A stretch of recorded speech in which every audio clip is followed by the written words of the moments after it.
Welcome back to the T.O.D. Project. This is episode 8, brought to you by Triumph Company with your hosts, Marselis and Jared Klein. Today, on the T.O.D. Project, special guest Mike Matteazzi, along with Marselis and Jared, will be going into spirituality, giving value, Mike's struggles and life story, as well as some quality talk about some familiar sports legends. Make sure to get connected with Triumph Company on Instagram at Triumph Company US, as well as visiting their website, triumphcompany.us, while using code TOD10, that is TOD10, for 10% off your order at checkout. Also, make sure to subscribe to the TOD Project on YouTube and follow the podcast on Spotify. Finally, make sure to follow our special guest Mike on Instagram at Mike Matteazzi. Link will be in the description of this podcast. With that, sit back, relax, and open your minds for today's episode.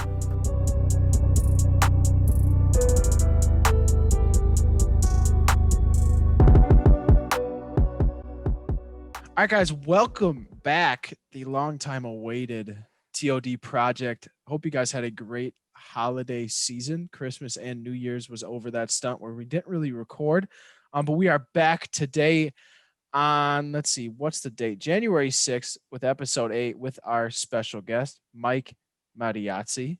So, awesome. Mike, if you want to introduce yourself to the people. How's it going, guys? Thank you so much for having me, boys. I've been looking really forward to this and can't wait to put my voice out there and have you guys listen to it. It's going to be very, very great, worth listening to.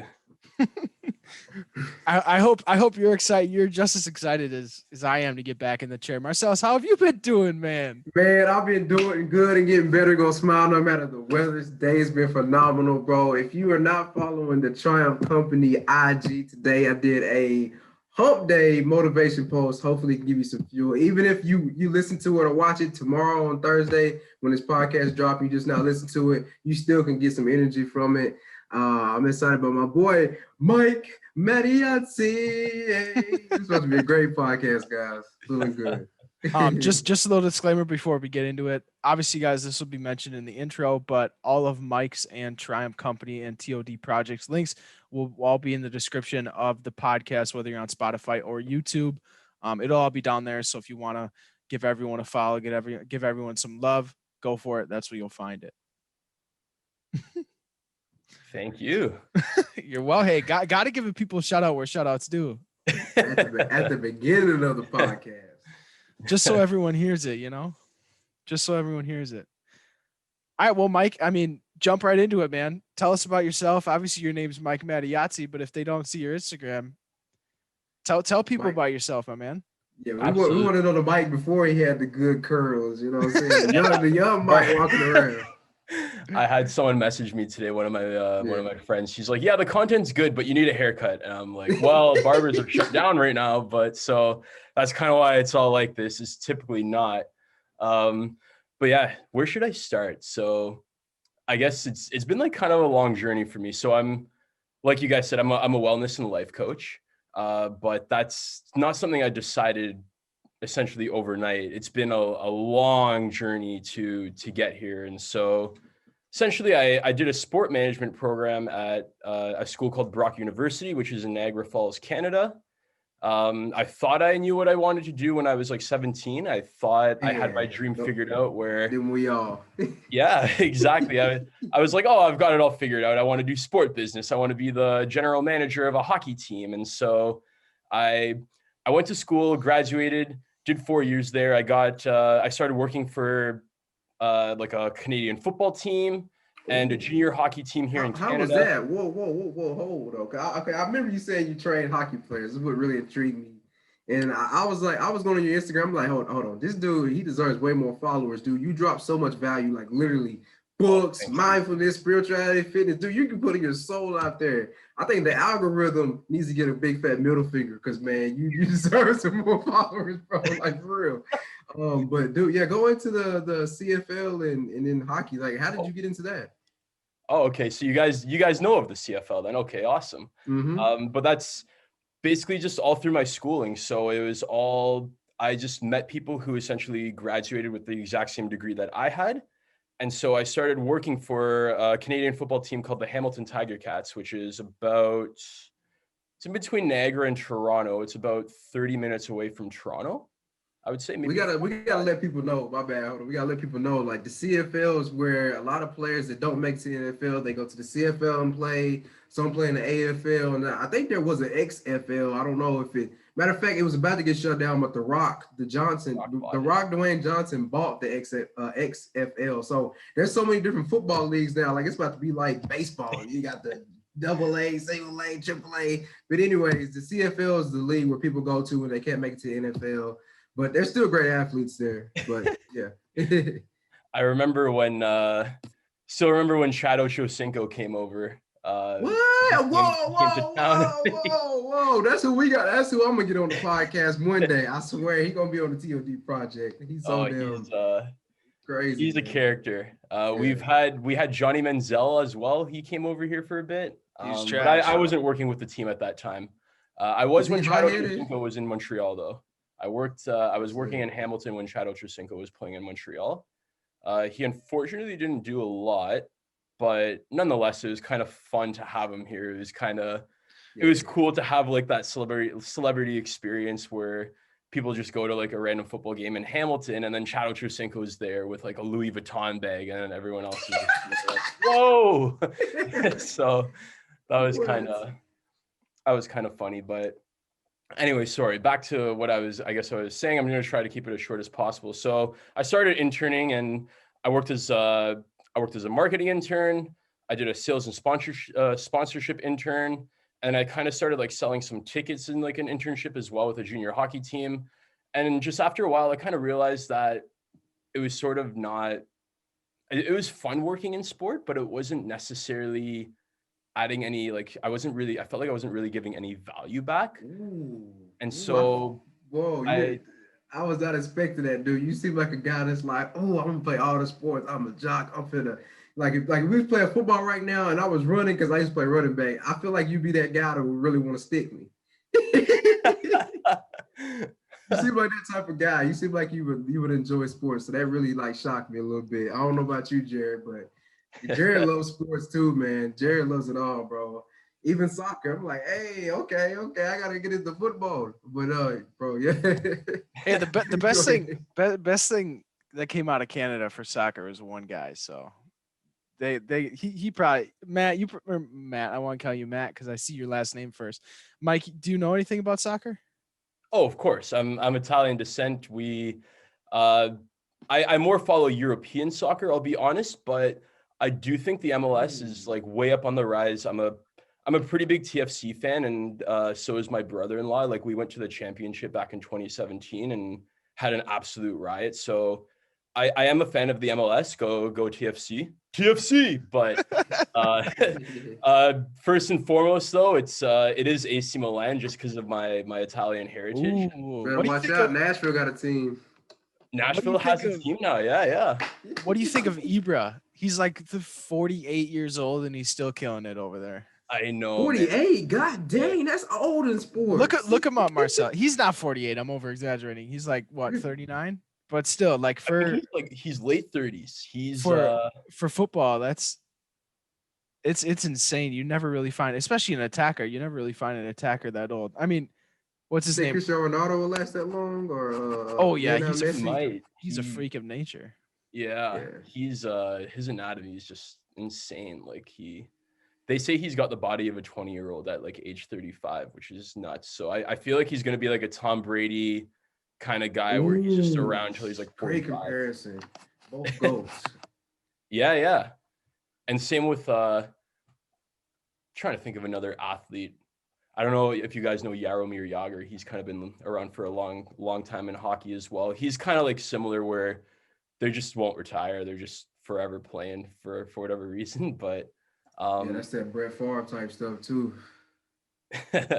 Dude, I swear I thought he was gonna play until he was gonna get brought out on the stretcher. Oh, he finally can't go no more. He laid it all out in the field. Brett Favre, 55 years old. He gave it all out there. He didn't die. They had to come out there, revive him, bring him back to life. There's some players that literally they will play until they damn near can't play anymore. Like literally, Kareem Abdul-Jabbar was like that in basketball. I think he was Yeah. damn near 45. Like, God dang, man, hang it up. Go play some golf, man. I know. And it almost, I don't want to speak too soon, but it almost looks like LeBron's heading that way too, where he's not aging, man. And it's like he's just on the top of his game. Like there's no reason for him to leave. Yeah, I know, exactly. Like he gets more and more efficient too. Tom Brady too. You seen the meme about Tom Brady? The Tom Brady effect. Bill Belichick is not going to the playoffs since like I can't even remember the date. I know it was like over a decade ago, probably like 2007. But yeah, Tom Brady is the man, and LeBron, dude. I was watching highlights of him against Memphis Grizzlies. So we got a young team because like I like the Grizzlies and I like the Lakers. But the only reason why I like the Lakers is because I'm a Kobe fan. But I like Memphis because I live in Tennessee and I love the jerseys. They're sick. And John Morant, he will dunk on anybody. Skinny Slim Jim. But anyways, we got a player named, I think his name is Dylan Brooks. And he was coming at LeBron. He even like jumped up, got a rebound on LeBron. LeBron fell on his back. I'm like, oh shit. Next thing you know, LeBron goes down the court. He goes up to him. He starts backing him down. He's about to fall. Brooks is like, oh, shoot. And then LeBron shoots a fadeaway and makes it in his face. And he's like walking like this, like putting his hand down, like saying he's too little, he's too small, like don't play with me. But the thing is, I give Brooks, credit because he's going at the best athlete in the game. Like he's somebody that's not nothing. He's like, hey, I don't care if you're LeBron James, I'm coming at your neck. But the ghosts, the people that's up there, they're gonna make you look silly when you're like I don't know, he's not a rookie, but I think he's been in the league like 3 years. But anyways, yeah, LeBron's the shit. So LeBron's sick. I'm a big LeBron fan too. I'm a big Kobe fan, LeBron fan. I love listening like those kind of guys speak and like just hear their mindset. Like it just motivates me. I like after Kobe, rest in peace to Kobe, but after he passed away, I watched so much footage of like just interviews and I got so inspired. Like I bought like 3 Kobe Bryant books after he passed away. And just like his mindset, like the whole Mamba mentality, just it's so inspirational, man. Like he was just a freak. It was awesome, man. And it's just, it almost makes me sad to that we don't have that presence anymore, but it still lives on in like his books and his interviews. It's always there for inspiration. So I'm just thinking like when I'm shooting a fadeaway of like a pop can into the garbage can and I yell Kobe and I'm like 45 and my kids are gonna be like, who was that, Dad? And I'm like, oh, sit down. 1 second. Some of my students, they're going Steph, and I'm like, oh, Steph, like, yeah, okay, but no, it's Kobe, man. And it's always been Kobe. Going Steph, so Kobe. Yeah. He was about to come out with his own shoe. He's about to come out with his own shoe company called Mamba, where it was like him and players will own it. But unfortunately passed away, and I think he had a podcast for kids called The Punies or something like that. Yeah, that was like he was gonna win an Oscar. Like it's weird because a week before he passed away, I heard him on a podcast and he just sounded so dedicated to his daughter's career. It was actually inspiring hearing him. He sounded just like a really good father, and so it was really upsetting when I had to process everything. Like I remember my dad called me downstairs. He was watching CNN. He's like, "You're not going to believe this. This is insane." And I looked at the headline and I just thought, how? And I just remembered the interview, like him talking about his daughter. And then when I found out his daughter went with him, it was just so sad because he genuinely loved his daughter. He wanted to make a difference for her, and he became like a genuine family guy. And that's I think what was like sad too, is like we didn't just lose a legendary basketball player. Like the world lost a father, lost a husband, right? So it was all just really tragic. Sorry if that kind of dimmed the mood. No. We went on it. We went on about legends. Hey, when you talk about Kobe, you gotta do the due diligence. He was, like you said, he was a legend. He got to keep living, I don't know if you guys thought about this. Some people believe this, and I'm not a conspiracy theorist, and I honestly don't like tout it as that, because some of that stuff is really just, most of the time it's facts. Now, I heard the man got sacrificed. I'm just saying, It's gotta be real. I don't know how you guys are feeling about that. I feel like his stuff was staged, bro. Like that dude, they said he used to go on a helicopter to practices and games almost every single day, thousands and thousands of times, bro. And out of nowhere, he has a helicopter crash. But there was other people that died on there too. So a lot of lives was taken that day. But whatever happened, if they got shot down, whatever the case may be, some people have their own theories on what they think about it. All I know is his legacy lives on, and you don't truly honor Kobe until you literally go ham every single day, until you give your all at your craft, whatever it is. If you're doing a podcast, entrepreneurship, if you're a strength and wellness coach, whatever, blogger, influencer, be the freaking best at it, because you never know when your time is when you're gonna go. You never know who's plotting to get at you. Whatever. I don't like thinking of negativity, but it's out there. It's the yin and yang of the universe. You got to be vigilant enough to be positive, but also be vigilant enough to understand that there is bad things that happen in the world for people. So rest in peace to Kobe. Every single day, I see his book down here. I need to read it. I got to quit playing, but I do read this a lot. Oh, my secret weapon. Oh, I just read that last month. That is a must read book for any athlete. Must read. Yeah. That was ironically I read it last month. My dad got it for me for my birthday. For the people listening on Spotify, what's the title? Sorry, it's Relentless by Tim S. Grover. So he is the personal trainer of Michael Jordan, Dwayne Wade, and Kobe Bryant. And he basically goes into like heavy detail about his path and his mindset. And his mindset's very, very, very, very like tough stuff, but it's like almost like David Goggins tough, almost. Yeah.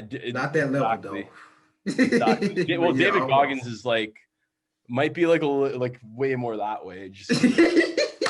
So David, I haven't actually read David Goggins' books, but I've heard so many stories about him. Oh, bro, you're not gonna want to start reading it, bro. It's crazy story after story, drama after drama. But Mike, I want to ask you. I was looking at your page, bro. I'm always fascinated about going on trips.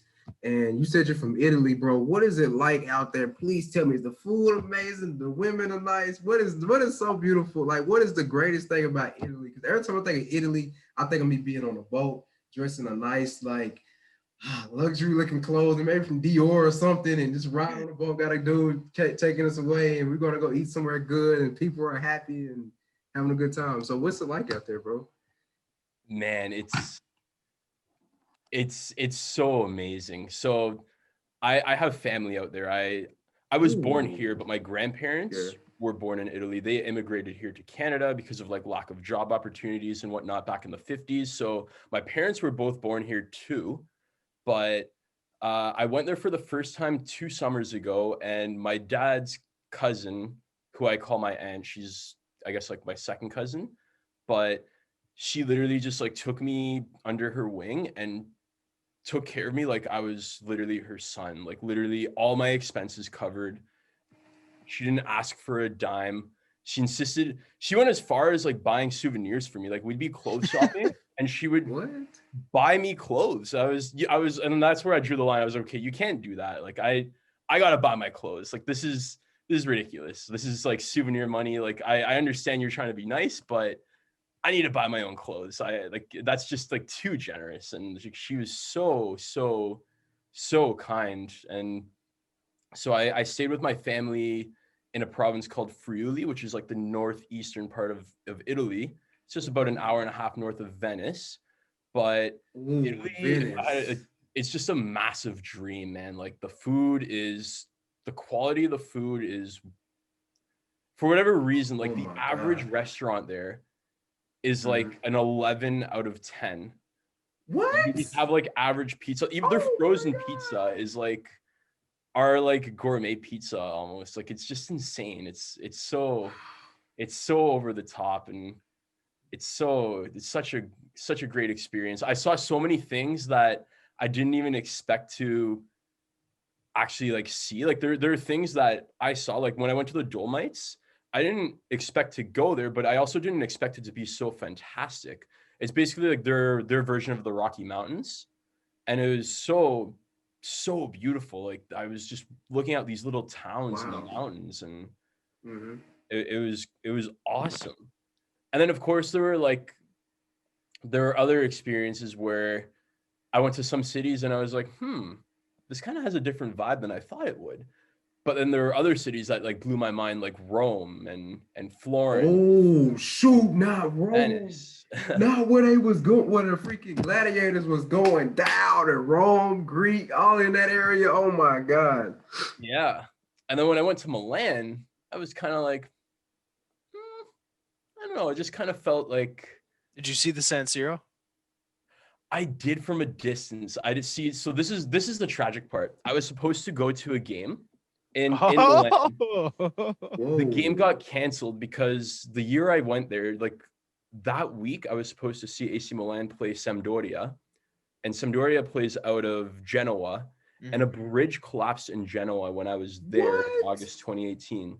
So they canceled the game out of respect, and so I never ended up going.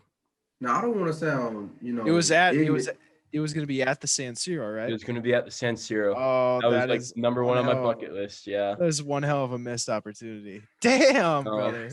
I know. I feel for you. I was gonna ask you this. Now, is the Alps the one of the highest mountains in somewhere in Italy? Where's the Alps at? I thought it was over there somewhere in Europe. No, you're right. It's in Switzerland, I believe. Okay. Oh, like damn. It's on the border. I'm off. I'm way off. That's like up there, like near the UK and all that. Yep. I'm off on that. Oh no, the Alps aren't even close to the United Kingdom. Like, okay, so where's it's like so you go Italy, right? Like, if you go north from Italy, like through, let's see, what other countries are above Italy? There's Germany, Austria. Yep. It's in like that. It's in like that Eastern Europe area. That's where it is. Like it stretches for a while, like almost all the way down the continent. It's near like Poland, Finland, or Ireland, anywhere near there? Ireland is where the UK Ireland's is. more in the west in the United Kingdom. I just know I'm going there. Yeah, I snowboard, and one of my buddies I work with, he's from the Netherlands, and he just recently went on a trip to the Alps. He said it was amazing. He goes somewhere in Switzerland. He says, "Oh my god." He goes there every year. It's amazing. I'm so jealous. Bro, I was gotta get the passport. I was going to Italy every year too. I was actually going to go in 2020, and then because of COVID, I was forced to cancel, but I was going to go again to Italy. I was going to go for my third year in a row. Hold on, bro. I just thought of something. If COVID was a person, we would jump the hell out of COVID. You know how many people I talked to about 2021 about, hey, do you think it's going to be exciting? So many people have a sigh of relief that 2020 was over. But the only thing I think that's kind of making 2021 get kind of similar to 2020 was that Dr. Dre, he has like a brain aneurysm going on right now or something. So wow. Yeah, he might be the next celebrity to go. But anyways, back to what you were saying. I said let that out. What was he saying? I just know he was talking about. I'm pulling up. Oh yeah, he said he's about to go to Europe due to COVID. I said if COVID was a person, we would jump him. Okay, yeah. I'm pulling up Europe so we can see here on Google Earth, just so I can make sure where Switzerland is. No, yeah, make sure our facts are right when it comes to the Alps. Yeah. Okay, so the Alps, actually, they do touch the northern part of Italy. Yeah, they do. Okay, I didn't see the Alps, but I saw the Dolomites. I think it's just like a little bit south. Maybe I'm off with my geography here. I should know this, but it looks like what are they called? The Dolomites? Yeah. It looks like, they're on the. Oh, actually, I don't even know where to look. Bro, here. I wonder if there's a way you could get that on the podcast. You know how like on Joe Rogan's podcast, they'll have it where they'll be showing something and you can see it. I should be able to share. If I share it, I should be able to. Here, I'll share right here. This is for YouTube only. Spotify, you can't see this. So sorry, this is where we are, right? This is where we are, right? You guys can see this screen. Okay, so this is Italy, right? This is the Alps, Marcellus. Oh, okay. Yeah, it is right there between Switzerland and Italy. Switzerland's right here. Goes into Austria and Italy, and it touches a little bit of southern France. But yeah, I was wrong too. I thought I knew more than I did, but yeah. So this is the other like mountain range here that I see, like this right here. I don't Yeah. know if So that's what you're looking for. if you go just a little bit more up towards Venice, and then Okay. you zoom in, you see where it says Treviso. It's just right above Right here. Venice there. Yeah, you see that town called. I'm trying to like point my cursor so you can see it. I forgot. I guess you can't see my cursor, but you see where there's a town called Trento. It's just if you go literally northwest of Venice, just 45 degrees Northwest. That's Yeah. this way. Yeah. So keep going that way.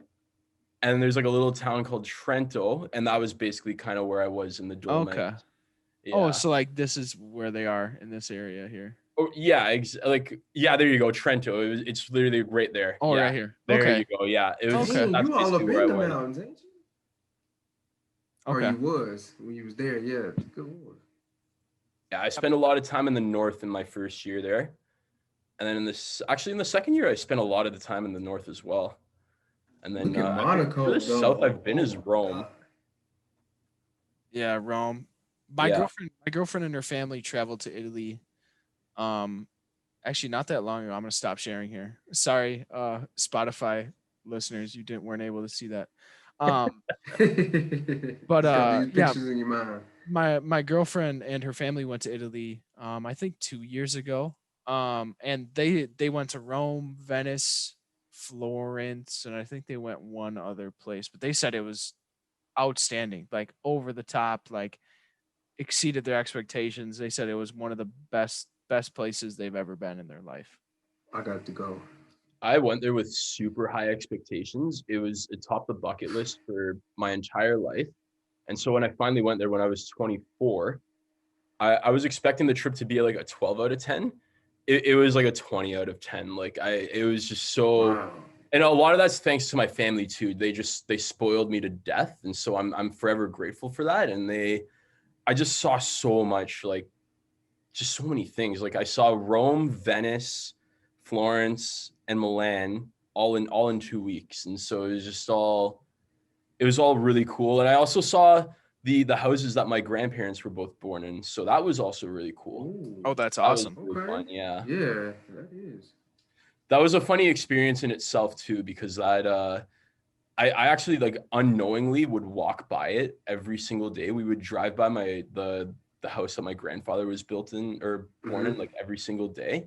And I wouldn't know it because it was just this like little abandoned shack. And so one day my aunt comes to me, she's like, yeah, like you want to see where your grandparents were born? And I was like, hell yeah, like that sounds so awesome. Let's go check it out. And so she takes me to this like abandoned shack, like literally something you'd probably see in like Detroit or something. And I was like, so What? where was he born? And she's like, right here. And I was like, okay, cool, but where? She's like, here. And I'm like, what? This thing? In this shack. In this shack? And it's like, I swear to God, it was like literally a stable. And like you're processing in your head, like my grandfather had like 9 other siblings. And so 10, 11 people were living in there. And it was like, wow, they lived like this. This is so crazy. Whoa. Wait a minute. Tina, you said how many people in this shack?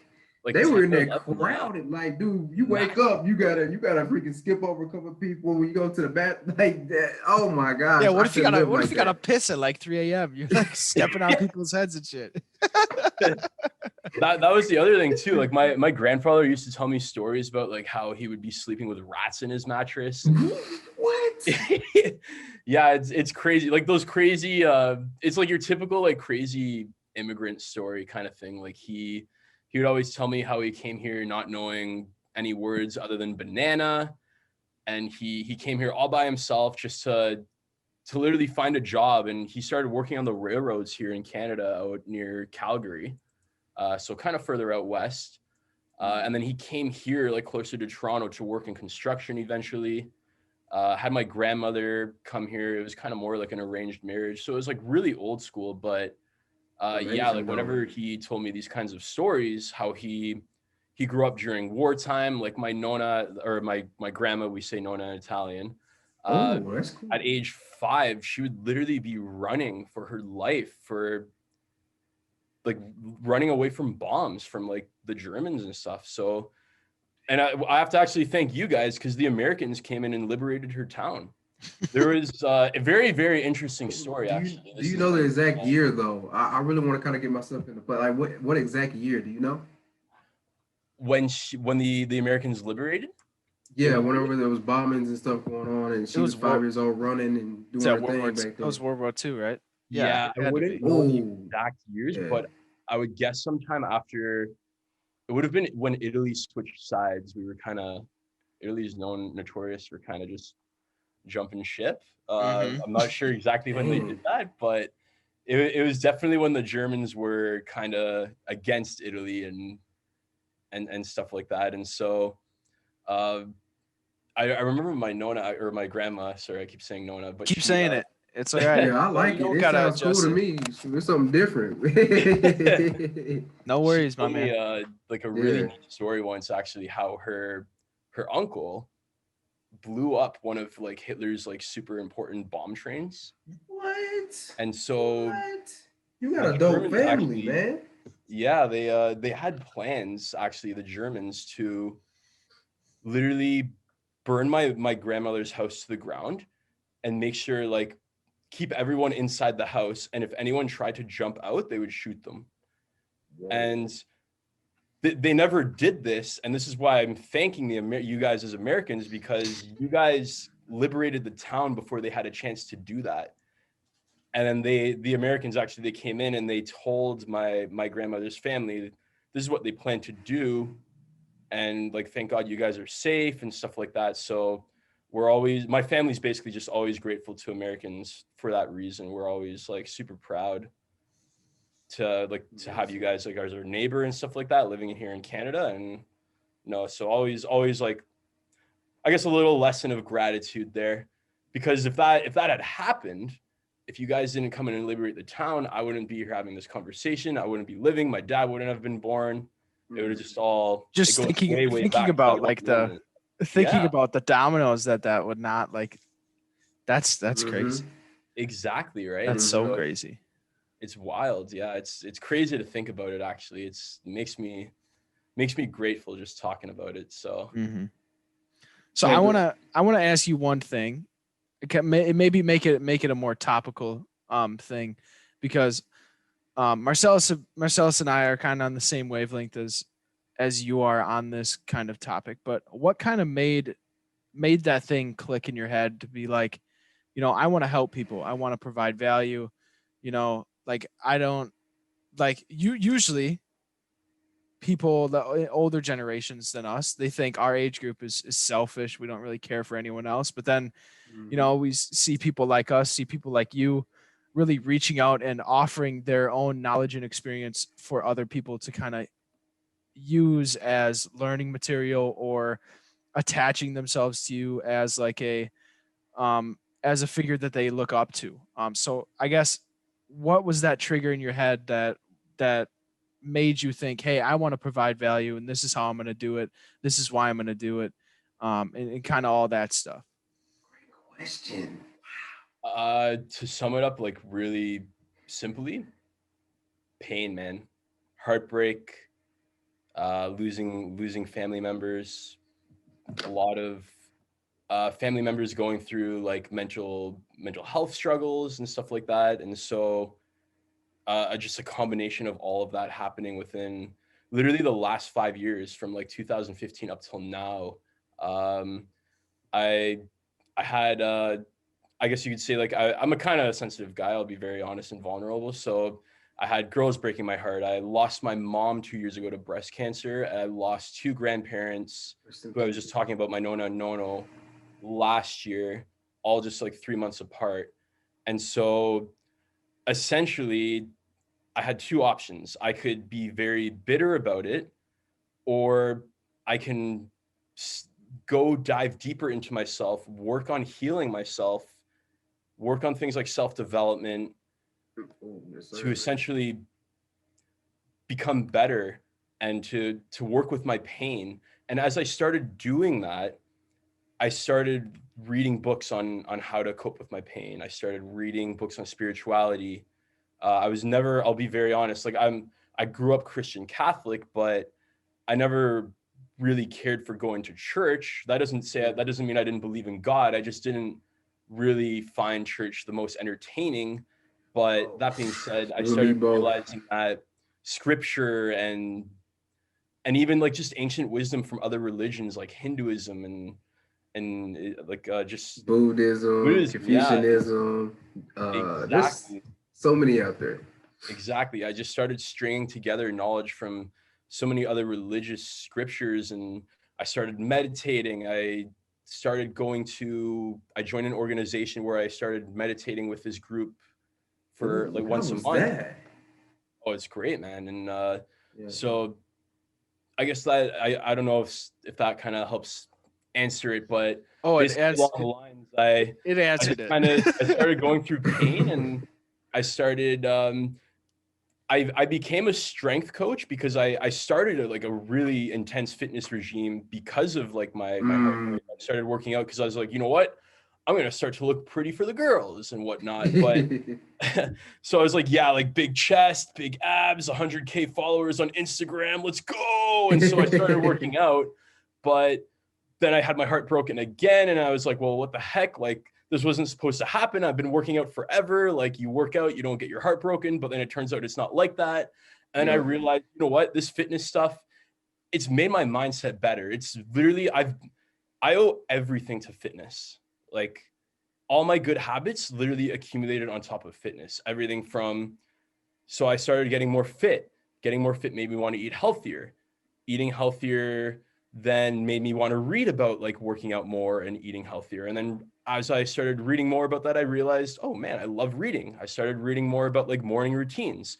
So then after I started reading more about that, I started waking up at 5 a.m. Started waking up at 5 a.m., doing more morning routines like journaling and meditating. And I was like, oh, I really like meditating. So I started meditating more. As I started diving more into meditation, I started diving more into spirituality. So it's just a massive compound effect of like good habits, all from a heartbreak basically back in like 2015.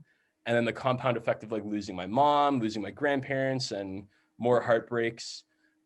All of that just kind of tied in to make me realize that I can use my pain and everything I've learned to help benefit other people who essentially might need to hear this story. And so that's basically why I've gotten down into the path of life coaching. And I became a strength and conditioning coach thinking that would be the end of the road. I thought, you know what? I want to be a strength coach. I can teach kids about like mindset and working out because this changed my life so much. But then as I started growing and growing and growing, I've recently realized that fitness and working out, as much as I owe to it, it's just one piece of the puzzle, because there's also mindset and spirituality that also plays a big role into it. And so me being a strength coach, as much as I love it, I'm only really filling about 33% of my, I guess you can say, dharma or my purpose by doing it. And so that's kind of why I've started my Instagram account, is because I can still be a strength coach. I've got my certification for it and everything. I'm NSCA, CSCS certified and everything. I had to do that test, but I also on Instagram, because it's such an open platform to be creative. I can post something about like like something that the Buddha said like 2,000 years ago, and then I can post like a workout in the evening. It just gives me that option to do that and kind of just be more open about things I'm really, really passionate about. And at the same time, as I do it, it allows me to grow and develop, because as I'm posting and I'm writing, I've got like my little journal here where I actually like write out my posts and my thoughts. It helps me grow too, because I understand it further and deeper, and I'm able to relate concepts into each other. So yeah. Sorry if I just kind of rambled on a bit there. No, bro. If you're listening to it, like, dang, if you thought that was crazy, rewind about 3.5 minutes and listen to this man go over it again. The one main thing, overarching thing that I got from that is strength. Like, you, my man, are one of the most mentally tough, now, obviously, because you got into the fitness world, physically tough people I've probably ever met. Like to lose people, to lose very close loved ones like that, and then really figure out by yourself almost how to dig deep and crawl yourself out of that. Like that takes a lot of self-realization. It takes a lot of honesty with yourself, and it's really, really, really impressive. Like I'm Yeah. so excited that I connected. Like we all connected. Like this is awesome. Like thinking Yeah. about thinking about when you were talking like that, thinking about like my past and stuff. I was thinking about what really had me get here to where I am today, like mentally and stuff. And just listening to you talk about this stuff made me think about it. And it was just, I had a little moment like while you were talking, I was little liberative, I guess, but blessed to you, man. That's awesome. Man. I appreciate Yes, you. sir. Yes, Boy, sir. Now, that- hey, I will be real, Mike. You're a savage, man, but there's one other person that is a high close battle when it comes to tough SOBs and Cash Cartier. That dude, he lost his grandma, his sister, and I think like one more of his family members within like the same week or something like that. His story is crazy too. Both you guys are soldiers, so I would say it's close. But yeah, bro, you brought me back to when I was in the backyard working out, or when I was at the gym going ham because I was going through pain and struggles with my family and want to get better and stuff, bro. I love this. This is what our company is about. Triumph Company is about that, man. Getting over the things that have defeated you and triumphed over it, man. And then you talking about Italy and then Rome, and then we're talking about the World War II. It ties into that because all that stuff is painful. A lot of people lost a lot of family members. A lot of people died. A lot of things happened. It was just crazy. And a lot of people had to get through a lot of stuff to even get to where they are now, or your grandparents had to get through a lot to even have you here. And it's just crazy because that's what triumph stands for, bro. You're the true definition of triumph, bro. Like literally. I Match appreciate you, match bro. made in Come on. heaven. Match made in heaven for this podcast. God Yeah. dang. This Mhm. is nice. This is big. This is huge. It's I funny too because just kind of weaving things together. When I was in Rome, I was in Rome Yo, like Mike, maybe, like quick three and a question. half. Quick question. Have you ever thought about writing a book? Yes, Oh my God. it's a long-term goal right now, but I do Yeah. envision myself in like 5 to 10 years writing a book. All right, bro. I'll be Right calling. now, I'm just trying to get more. I guess I'm just trying to get my voice more out there and see who's interested in reading it. Okay, guys. Hey, once to plug his Instagram again, y'all. Y'all gotta follow my boy Mike Matteazzi. Yeah, I like this. I like the last. I gotta say it like that. But anyways, and you spell that as what was the last name? Matteazzi. Yep. Dead on. Dead on. links in the description. So when you said you were reading books and let's get to that. I want to get to that. So what books really shifted your paradigm to allow you to become tougher and stronger during that pain? Because I mean, working out, that's like an hour a day. It helps, it relieves it, but you still got to go back home to the problems. You got to go back home and maybe face the pain. You may get on Instagram and see that old girl, she was somebody else, and okay, I don't want to make you sad on the call, bro. My bad. But anyways, you know what I'm saying? Like, what book was like, okay, you read this, you digested it, and you're like, I'm about to go and fucking conquer the world. Oh, there's a lot of them. I will. Name So them all. one book that really, really like was a game changer and helped me develop the habit of reading was it was a book called The Power of Tao, Ooh. I believe. It was TAO. it was by, oh shoot, I'm even forgetting the author's name, but essentially it was just a coincidence because my neighbor gave it to me and I read it literally a few months before my mom passed away, and it, again, like a coincidence, it almost kind of like prepared me and like primed me to get ready for like the experience, because it was all about philosophy on Taoism and Taoism. I'm not sure if you guys are like familiar with that, like Taoism a little bit, yeah. yeah. And so it was like a very, very inspirational book to me, and as I read that, I was like, you know what, I've got to read more books like this. And so I started reading. That was around the time when I was starting to get really into fitness. So I started off reading a lot of fitness books. I read the Squat Bible by Dr. Aaron Horschig. That kind of was like a really cool book to read. I read Tom Brady's book that he released. Gotta write that down. Him and his trainer, I think, at TB12, like kind of came up and wrote that one together. But so essentially, those were kind of like the books that like started the habit. But the biggest book I think that really, really changed the game for me was the 5 a.m. Club by Robin Sharma. Isn't that book kind of, or it's kind of self-explanatory with the title, but then again, it's got probably 400 pages explaining all that. So I'm just guessing that it's saying that most people that succeed or thrive in life, that are billionaires or top of their class or the top in their field, usually wake up anywhere from 4 to 5 to 6 a.m. Yeah. Or like 5 a.m. Yeah. That's exactly it. And so I joined the 5 a.m. Club about a year and a half ago. Welcome to the club, brother. But basically the morning routine, ain't easy. what it makes you do is it makes you read for minimum 20 minutes each morning. And so with the pandemic going on, I've read, like this morning I read for easily an hour and a half, all the way from 5:40 in the morning to about 7:10 in the morning. I literally was just on my iPad just scrolling through an ebook. I'm reading right now Think and Grow Rich. Oh, classic. Great book. First time reading it, but YouTube. Yeah, that's a great one.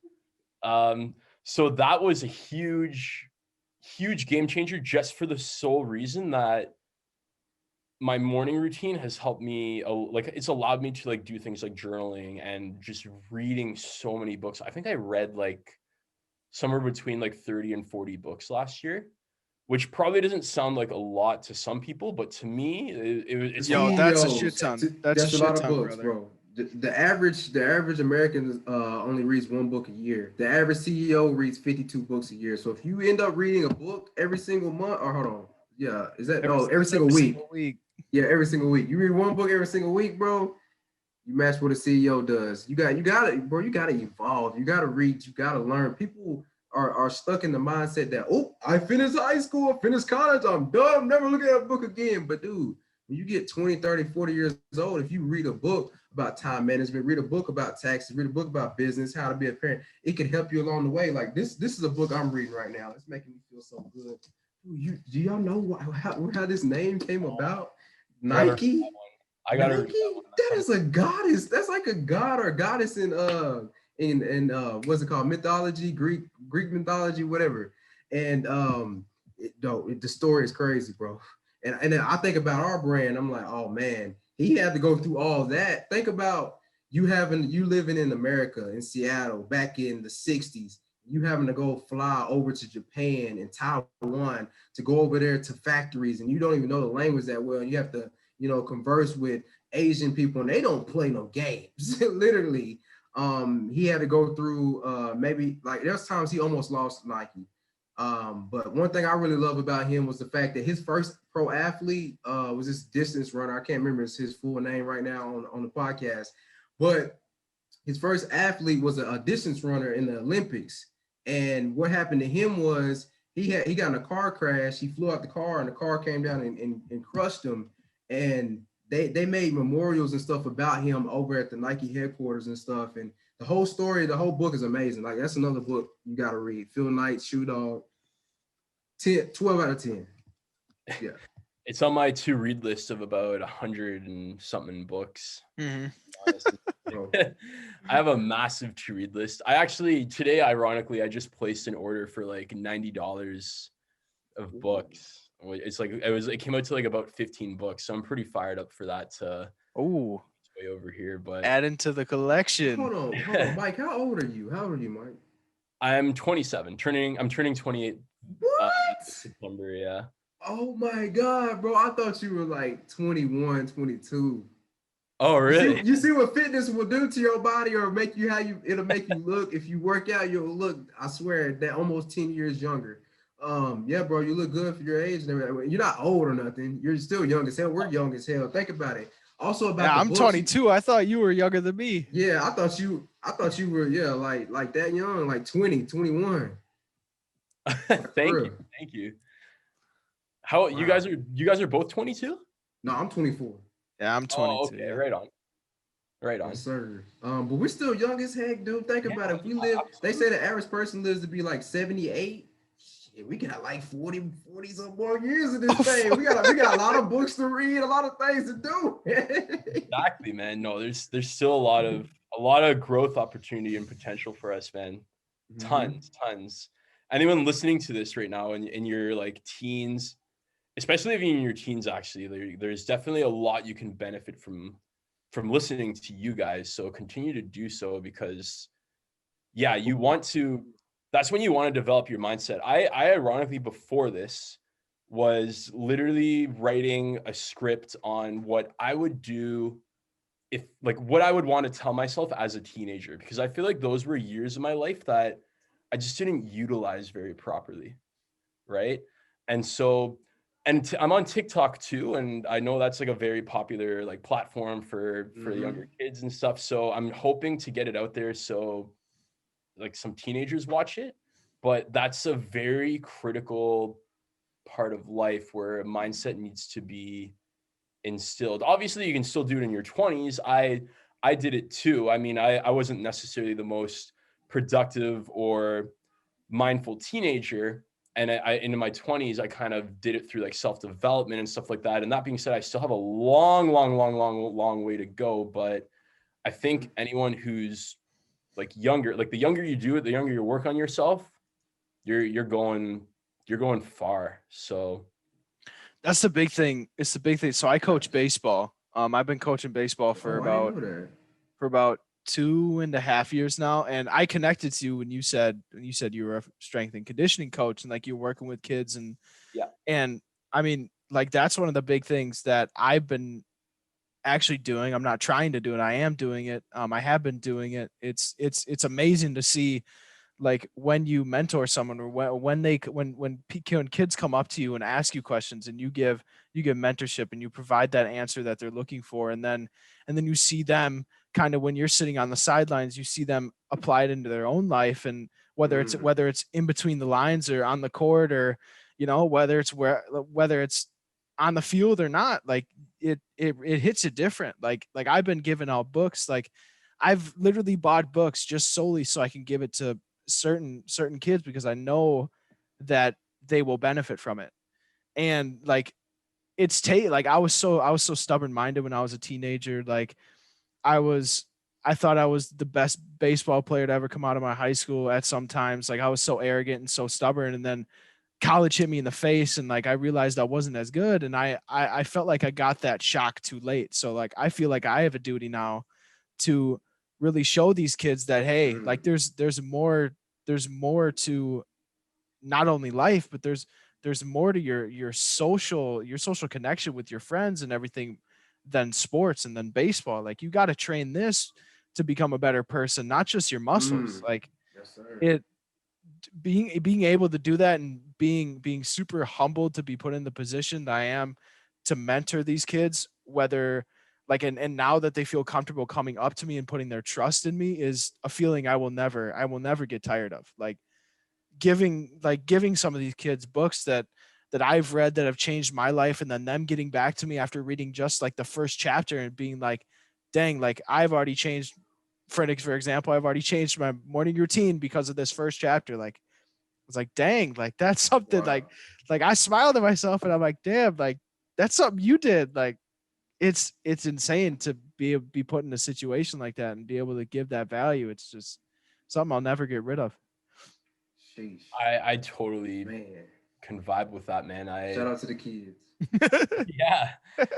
It's funny. I kind of just ended up working with kids just because I ended up working at a strength and conditioning facility as a business administrator, and then I like kind of transitioned into a strength and conditioning coach. And so I work with kids as a part of a school program. Just by fate it happened.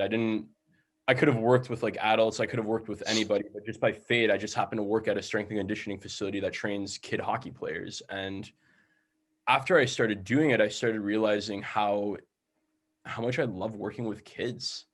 I almost wonder if I was like a teacher or something in a past life, because it's just so fun. Like it just brings me so much energy and joy. And that's one of the things I'm going to miss, I guess, when I go on my own, is I'm not going to necessarily have that opportunity to train like youth hockey players and stuff like that. But it's such a treat, because they literally, if you tell them something, they'll take it literally. Like that's also what can kind of be dangerous, though, is because sometimes they'll ask for advice like I'm not like 1,000% sure about, and I'm like, shoot, like how should I say this? And so like, and especially when they're trying to ask me like advice on nutrition, it can be it can be a lot tougher. Yeah. But You got freaking 12-year-olds drinking freaking eggs and protein shakes. Getting swole there, and they're working out too. They getting it in. I remember when I first touched the weight when I was about 12, man, and I fell in love with it ever since. I gotta get my ass in the gym next week. But yeah, working out and fitness and everything you're saying is just relating a lot. I'm over here thinking of ideas. I'm like, what if we come over to Triumph Little League bat? Like, I don't know, like I love baseball when I was a kid. That was a major part of my life. Just seeing my parents, how they felt whenever I hit a home run, or even seeing just the team and the people grow, and just going back and watching little kids, and you see that one little kid go to the Little League World Series, next thing you know they're in the MLB. You're like, hey, you guess. Look at what's the name. I remember we coached him, whatever. That's going to be a good experience we're going to have when we get older. So when you guys get older, these kids, you're going to have, once they get older, they're probably going to come back one day and thank you. And you guys are amazing, for real. It's been a great podcast. Golly, man. This has been really good. We're going on about an hour right now, so yeah, it's good. It's been really another hour, man. I'm loving it. We're going to have you come back on, Mike, for real. This is not going to be the last time. Please let me know. I'm so open to it. Yeah, like, because like you usually, like when we have someone like yourself where we all really hit it off together, like usually, like this is obviously the intro, like this is, hey, I'm Mike, this is what I do, and then some conversational stuff. The next one we'll get into like some real stuff where we can really I guess maybe battle it out, debate a little bit, or kind of all have one topic centric. So yeah, I was just gonna say I'd love to have you back on, my man. Oh, boys, it would be a pleasure. Sure. I've thoroughly enjoyed this. This has been the highlight of like my year so far. I'm not even lying. I know the year's young. I was gonna say it's the same. But trust me, this has been like an absolute awesome experience. Just coming on here and talking. Slow down now. 2020 was like a blink of an eye. It went quick. I want this year to take its time. I want to enjoy this one, man. And also, bro, man, we got it, man. Dude, I want to see you some Triumph gear, bro. That you just gonna look sick in it. I don't know. Your story is just you wearing our brand. I'm like, damn, okay, you fit the description, because some people don't really truly. They probably truly don't know what it's like to really like triumph over real pain and all that stuff. But man, this podcast has been good. Jared, if you want to close it out, we can close it out. Mike, you got anything before we let it go? This is something I might go back and just listen to myself while I'm in the car. Yeah, Mike, if you have any closing thoughts, you can say them now, and then I'll close out after if you want to do that. Yeah, sure. Go for it. My closing thought, I would say, and just to everybody, and this has kind of been a theme I've learned recently too, is just be vulnerable, man. Just be vulnerable. Honestly, it builds trust. It does so much, like between your relationships with people, your relationships with girls or guys, if you are a girl, or it honestly just takes you to new heights. Just being honest and being vulnerable. It helps you dive into fear, which helps lead to growth. And I honestly just, I guess that'd be my closing thought. Just be vulnerable in every way you can, because honestly, we're not here for a long time, but we're here for a good time, and just hell yeah, brother. It. Hell yeah. All right, guys. Well, this has been episode 8 of the T.O.D. project. Long awaited for me personally after that big holiday break, but very happy that we had this amazing guest, Mike Matteazzi, on. You guys will most likely be seeing him down the road. But again, all of All the links to all three of us, relating to all three of us, will be down in the description below. I guess, yeah, follow Mike on Instagram at Mike Matteazzi. Follow the T.O.D. Project on Spotify and YouTube. Follow Triumph Company at Triumph Company US. Make sure you use code TOD10. Again, TOD10 for 10% off on our website to get yourself some merch. And yeah, this has been episode 8. We will see you guys Sunday. I guess we'll be releasing the next episode. So take it easy. Have a good one.